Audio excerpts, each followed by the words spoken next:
Hey, this is Jedi Steve, and I'm going to try and be real quick. I went to the Hemp Culture Expo in San Diego the other day, sponsored by Dr.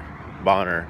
And the first day I was there, it was outside. San Diego has beautiful weather, and just the idea of this new thing, new to being legal with cannabis and CBD and the fresh. People may think the event is better than it actually is, but if you want to create a movement to pass by and rise above stigmas, you got to have more movement. So normally I could scout out a place and then do what I'm going to be doing today.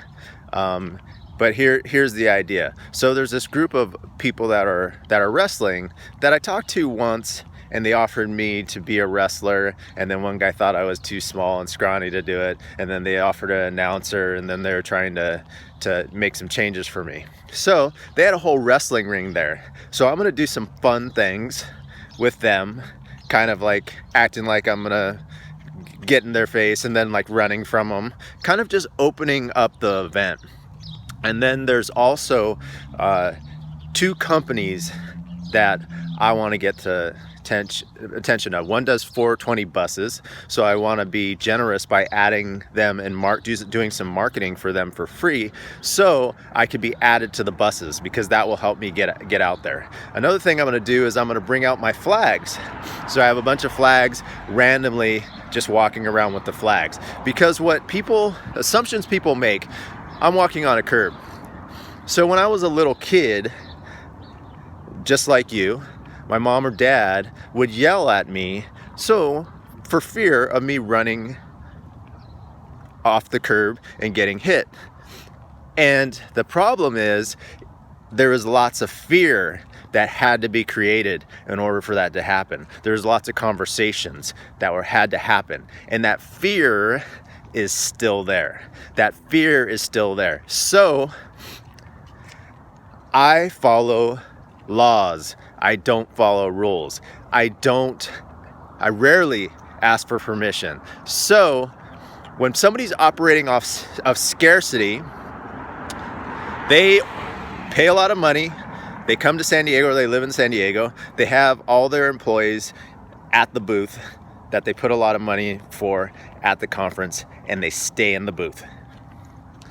When they're having a bunch of people that are really there, that they're talking about their company and they're trying to sell products and everything, but the people that they want to talk to are the other people that have booths.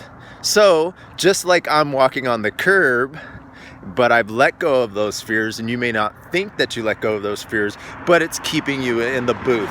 It's keeping you inside of the box. So today, I'm just gonna start opening this up with the wrestlers, and then with Mind Body Physique, Kendra with Mind Body Physique, I am going to be performing as a Bob Marley impersonator at her booth, which is by an event company that does events like Ticketmaster for the cannabis industry. And all this just happened to line up. So the Ticketmaster for the cannabis industry company, that I've had conversations with them, I've like kind of pushed them, I've generated some leads to them. In some ways they think I'm crazy, but I've got their attention.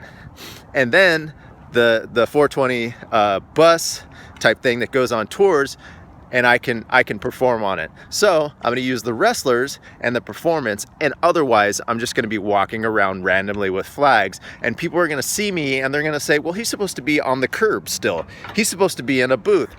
But it's just going to come across as, that guy's a fucking idiot, or I'm mad at that guy. But they're not saying that to me. Sometimes it gets to me, but they're thinking, oh, I can herd this guy. He should be herded. He should be in the flock. He should be in the herd. And that's how I break past it. And I know even a lot of you aren't even listening to this point, and if you are, it's really getting under your skin.